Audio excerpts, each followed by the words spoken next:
Hello viewers, আসসালামু আলাইকুম। Welcome to the Fara food vision. আজ শেয়ার করব সবার ফেভারিট রেসিপি, খুব সহজে পারফেক্ট ক্যারামেল পুডিং।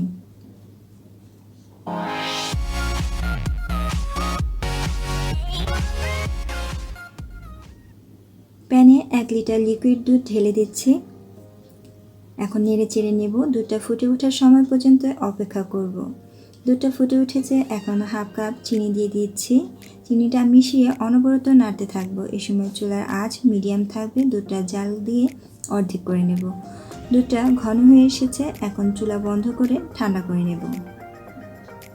প্যানে 4 টেবিল চামচ চিনি দিচ্ছি আর 2 টেবিল চামচ পানি দিয়ে নেড়ে চেড়ে দেব মিডিয়াম আঁচে।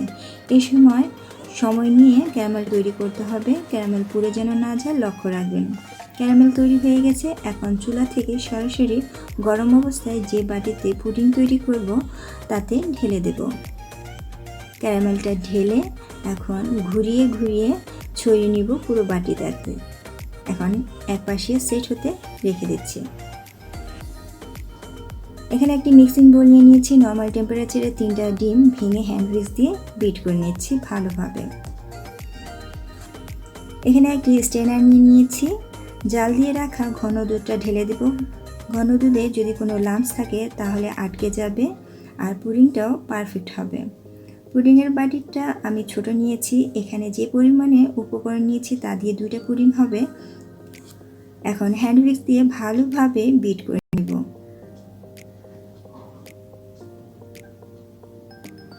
এখন এর মধ্যে দিয়ে দিচ্ছি 1 চা চামচ ভ্যানিলা এসেন্স।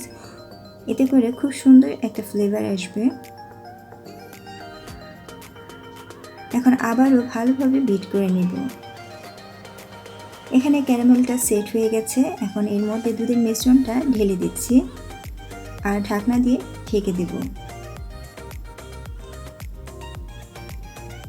চুলায় প্যান বসিয়ে দিয়েছি, একটি স্ট্যান্ড বসিয়ে দিয়েছি।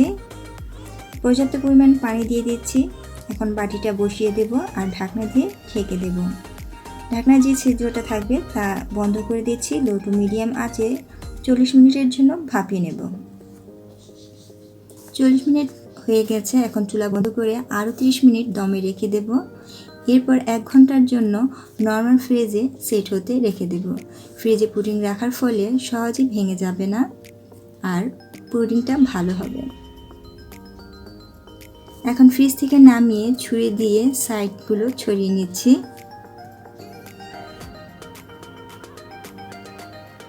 এখন পুডিংটা মোল্ড আউট করে নিচ্ছি। তৈরি হয়ে গেল ক্যারামেল পুডিং। দেখুন ক্যারামেল পুডিংটার কালার কি সুন্দর হয়েছে আর পুডিংয়ের চারপাশে খুব সুন্দর বাবলস হয়েছে। এর মানে পুডিংটার ভিতরে পারফেক্ট হয়েছে। আজকের রেসিপিটি যদি ভালো লেগে থাকে লাইক কমেন্ট শেয়ার করবেন। নতুন নতুন রেসিপি পেতে সাবস্ক্রাইব করবেন। পাশে থাকা বেল আইকনটি ক্লিক করবেন। আল্লাহ হাফেজ।